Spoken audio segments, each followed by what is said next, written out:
Presentation of dialogue on Idaho Public Television is made possible through the generous support of the Laura Moore Cunningham Foundation, committed to fulfilling the Moore family's legacy of building the great state of Idaho.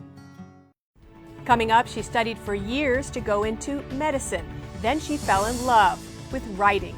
I talk with author Iyun Lee about her transformation and the award-winning work she's produced since then. That's Dialogue next. Stay tuned.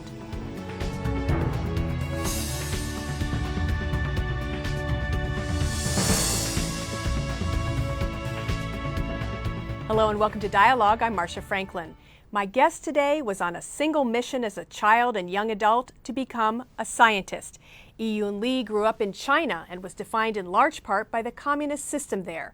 Her parents wanted her to study medicine, and since she was good at science, she didn't stray from their wishes. But in 1996, after moving to the United States to get her PhD in immunology, Iyun wandered a bit. She was at the University of Iowa, home to the famed Iowa Writers' Workshop. Intrigued by all the authors around her and needing to improve her English, Lee took some writing courses. And the rest is not just history, but also present tense. Iyun Lee is now considered one of the best writers in the United States.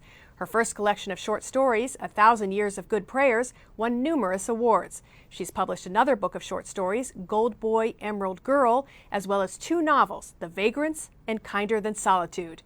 The Chinese Chekhov, as she's been dubbed, has been lauded for her spare and intense prose. In 2010, she was the recipient of a MacArthur Genius Grant.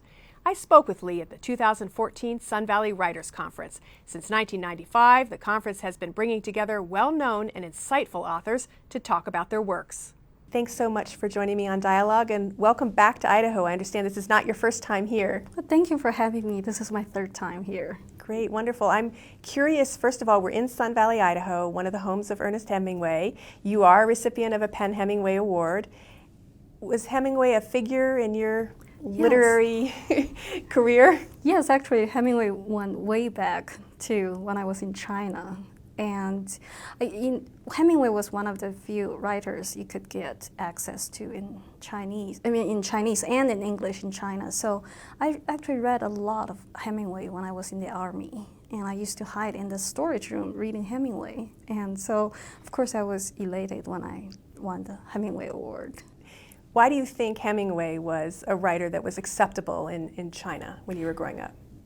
For one, he was a classic. He's still considered one of the best in China. He is, I think, one of the best writers we have.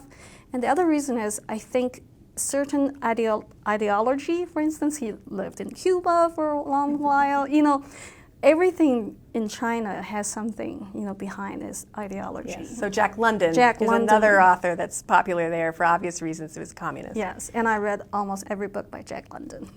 What did Hemingway do for you as a writer when you eventually started writing? Yes, for one thing, he was a great story writer, and I admire his short stories. And if you look at history or even contemporary writing world, there are not many writers who do both novels and short stories well. And he happened to be one of those masters who mastered both forms. So I looked up to him for that.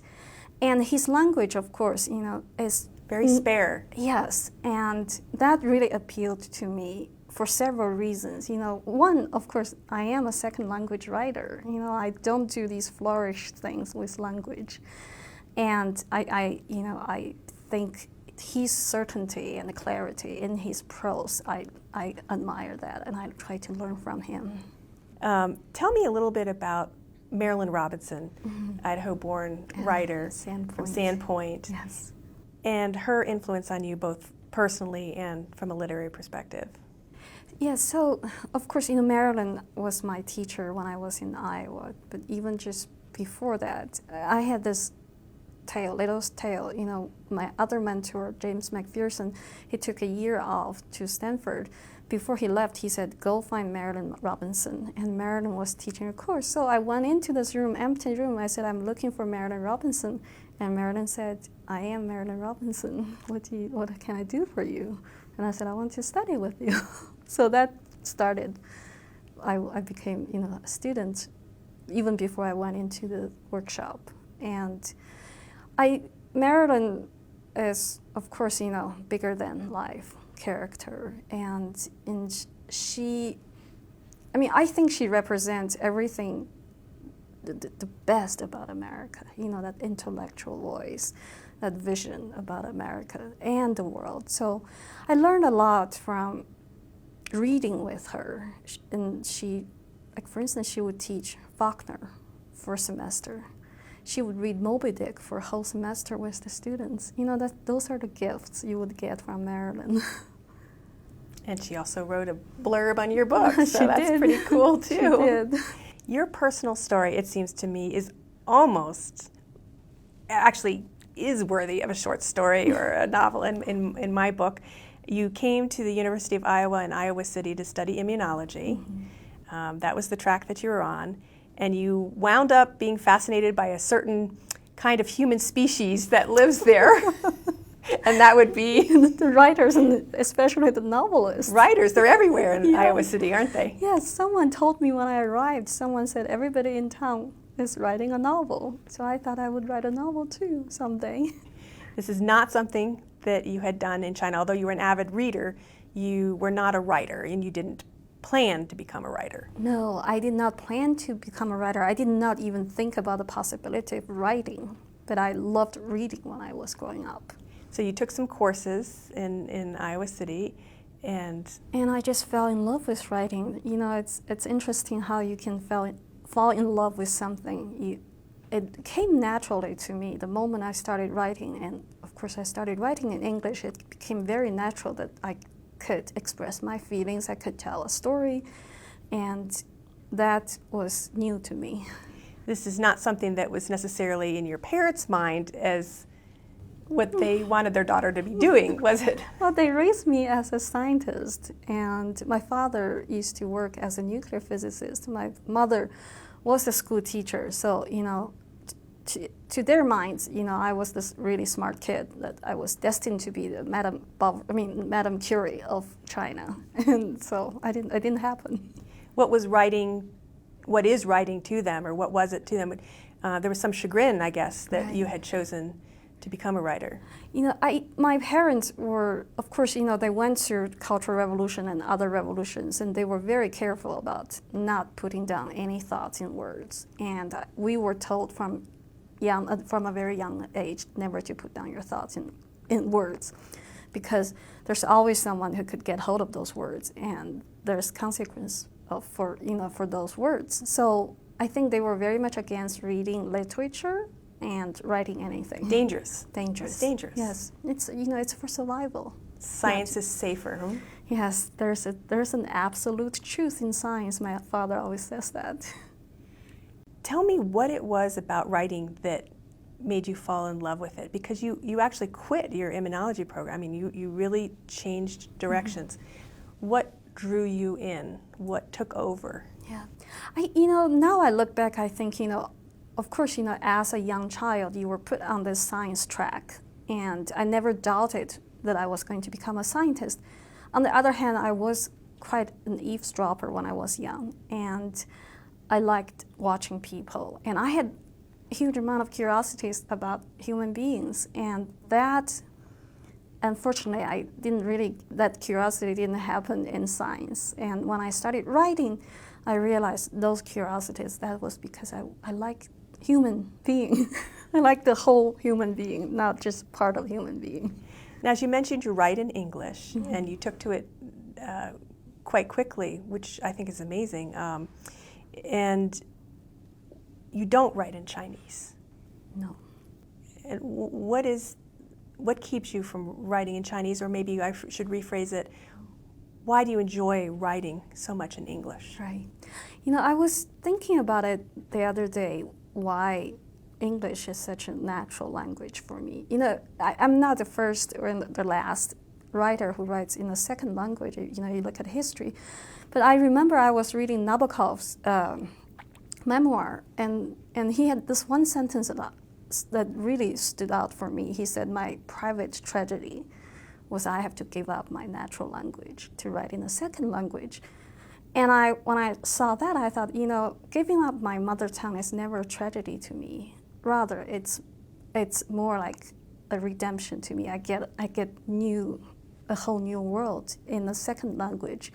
So I think not writing Chinese partly comes from, I'm sure partly from self-censorship growing up. You don't want people to hear your thoughts, and you don't want your parents to know you're writing anything. And these accumulations of self-censorship, they really, get into your way of thinking.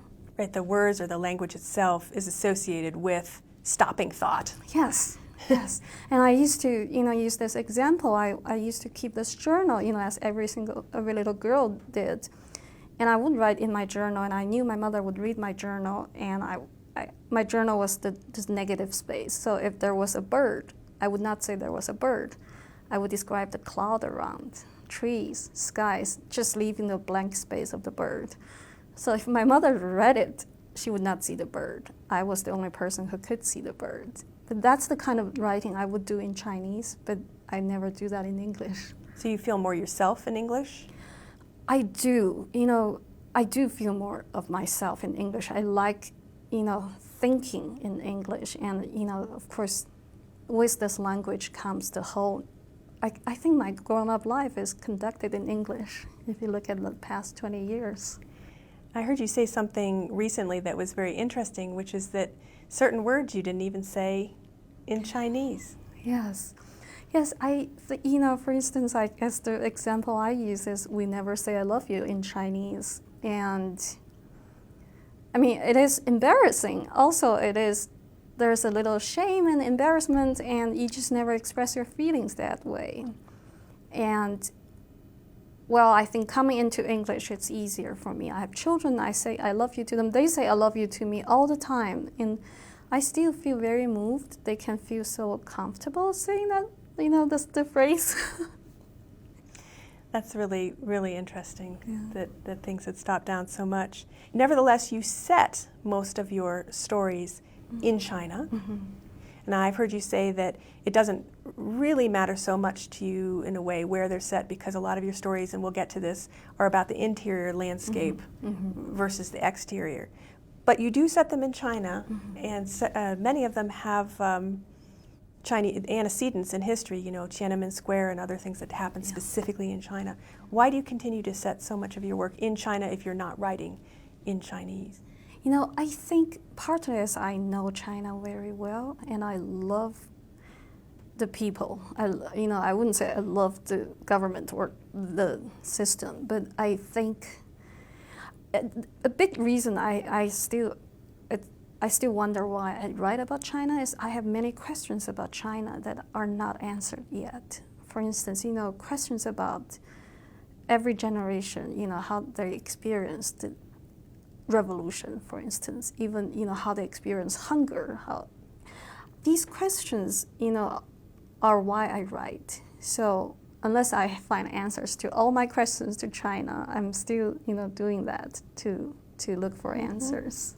Your books are not translated, though, in Chinese. They're not available unless illegally, I suppose, in China. No, I made the decision not to have my books translated into Chinese, and I feel that the country is not ready, and I am not ready either. So I cannot say, which part is more unready. But I feel that I need to keep a distance, and unless I can be strong enough to say, I'm not going to be affected by the noises, I would keep, the distance, not to have the book translated. Well, and it would be censored, would it not, if it was translated? Absolutely, it would be censored. And again, I don't know where the censorship is, where the censoring machine is. So you don't want to go into a muddy water without knowing too much. Well, let's talk specifically about some of your stories. The Vagrants, a novel, again, has a backdrop of China, particularly horrifying situation of an execution and what I would consider to be mass complicity in what's going on in this story. And you yourself, as a child, remember hearing about executions. You remember hearing about denunciations, which is also part of this book. So it is drawn somewhat from real life. Yes, I think, one of my earliest memories, not the most, to the earliest, but I was 5 and I was taken with my kindergarten class or preschool class to see a denunciation before the execution. And it made a huge impression on me to see these people who were going to be executed. And again, it was the question about who these people were, why we were all going there. And these questions remained with me for years and years. And I remember my mother and I used to walk around the neighborhood looking at all the execution announcements. And my mother never said anything about these people who were already executed. But then, this glimpse of life, they will tell you their crime, their age, names. They remained with me, I think.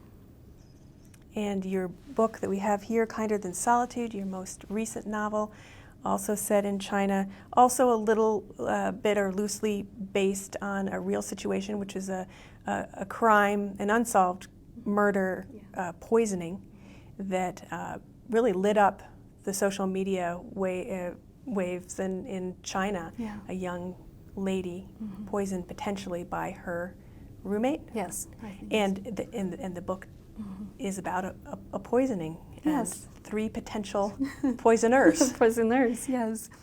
Yeah, I took it from there, I can't even say the book is loosely based on it because it has nothing to do with the case, although the case actually was an intriguing case to me, not only because it was unresolved, not only because of the social media, but I was just curious why someone would commit this crime to a young life and what was behind this whole drama. And so I made up the story myself to explain what could make a young person a murderer or, potential murderer.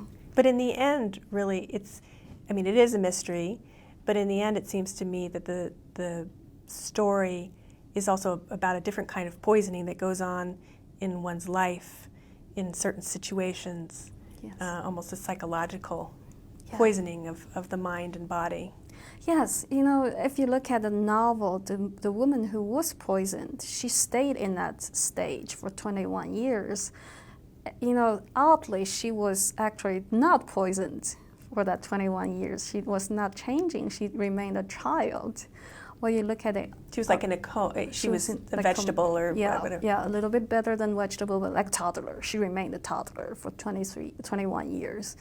Well, you look at the other 3 characters, as you said, their lives went on. They had, good careers, marriages, that failed. But the thing was, their lives were poisoned by this case and by this 21 years. And I always think, by the end of the novel, for myself, I found out that time is the biggest poison. Passage of time. Yes. When I read Kinder Than Solitude, when I read The Vagrants and your short stories, I have to say that there were times when I had a sense of claustrophobia, where almost a physical reaction, because there are very dark parts to the stories. Is that a sense that you were consciously trying to create? Have you heard that from other people before? Sometimes I just had to put the book down. Doesn't mean I didn't like it, but it was overwhelming at times. Some of the bleakness was overwhelming. Yes, I have often heard from people, saying, the writing is bleak or the story is bleak, which, at moments I agree, especially in The Vagrants, there are really bleak moments. And I remember actually, while writing it, in one scene I had to stop writing because I was overwhelmed. But I think, that's one thing you do as a writer is you don't let things go easily, and you don't sugarcoat anything in life. And also, I think, despite the bleakness, I think we in life, not only the characters, we people in life, we look for understanding. We look for, other people. We look for like-minded people. And I think the writer's job is to really to go deeper into the internal world of the characters. And that's when the readers can make connections with the characters. Many of your characters, though, don't make connections with much of anybody. Many of them, by their own choice, are very solitary, almost proudly solitary, stubbornly solitary. Yes. Hence the title of your book, Kinder Than Solitude, for one of them. Why so many characters that are almost divorced from other people? Yes. You know, it's interesting because I think my characters are very stubborn. A lot of people say that. And also, I'm a very stubborn person. And I think, in one sense, you know, I'm not a political writer, and very few of my characters are political in the sense that political in an activist. But I do think they are political in the way that they want to live a life with dignity. And even if that means they're not going to make connection, they're going to be solitary by choice. And not being part of the communitarian society, yes, it is a statement to say, I'm not going to be part of that. Yes. So I really respect my characters for that, because I think they have made the decision that this is the life they want. They're going to stick with their decision, and they're going to endure the pains, but they are also proud of themselves. You know, when I was reading your stories, I was reminded of this very popular Facebook page, Humans of New York. Have you seen that? I have. You know, my son showed me that. Yeah, and it's this gentleman has gone around and taking photographs and written little stories about individuals in New York, and many of them seem to me to lead lives like your characters, kind of solitary, a little bit sad.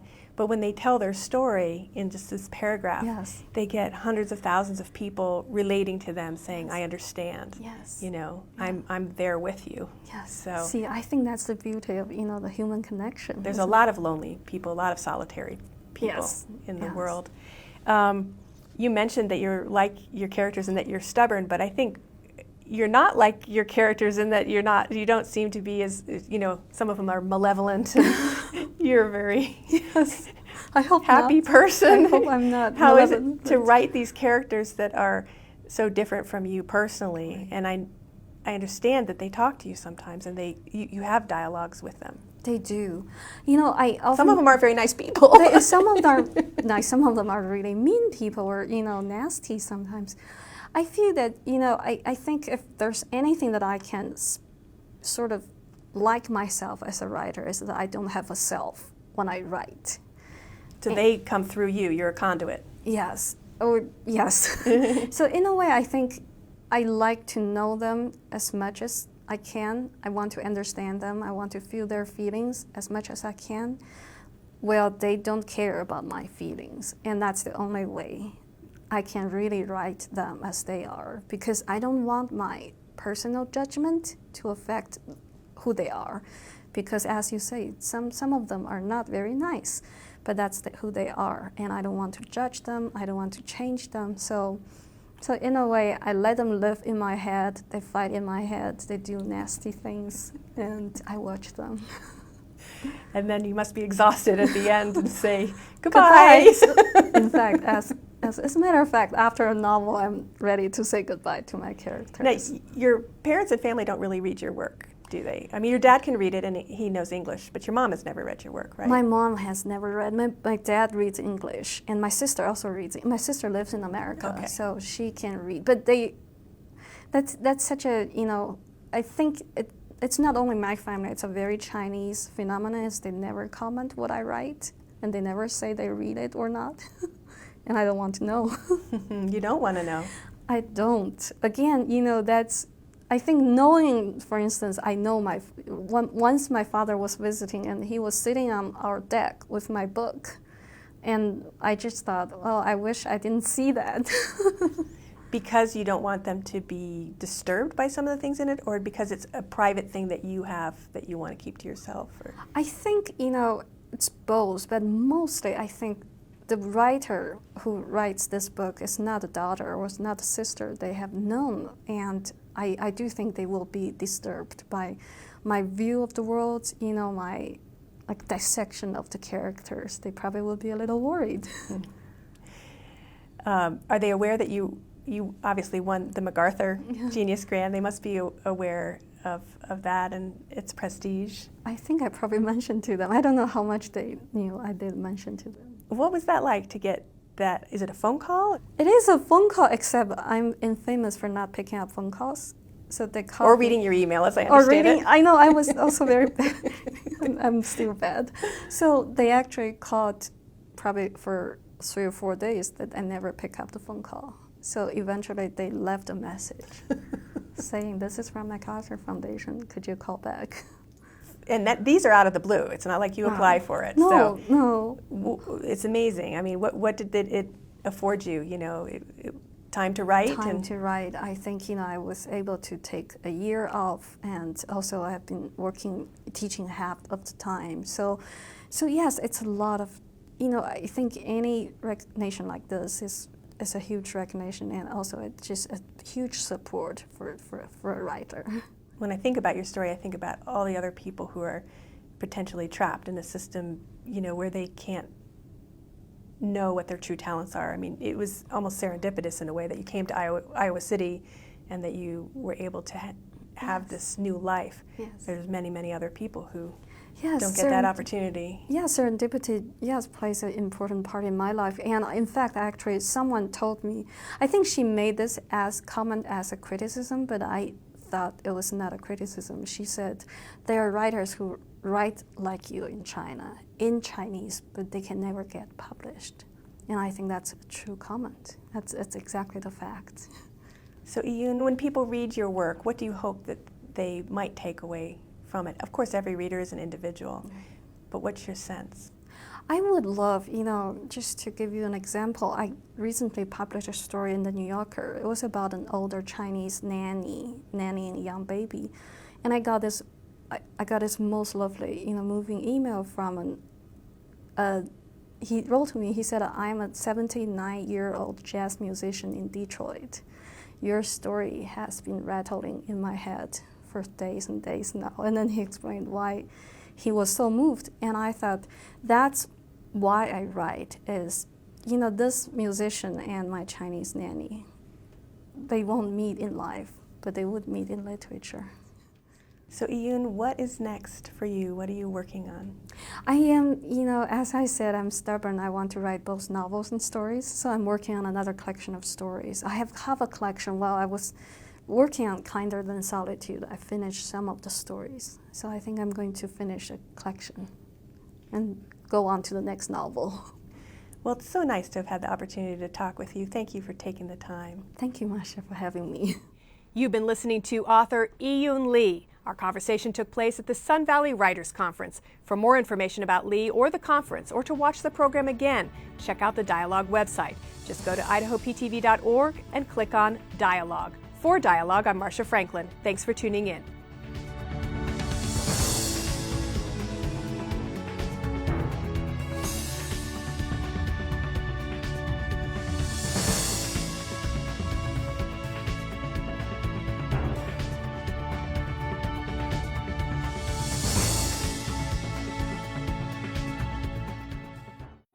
Presentation of Dialogue on Idaho Public Television is made possible through the generous support of the Laura Moore Cunningham Foundation, committed to fulfilling the Moore family's legacy of building the great state of Idaho.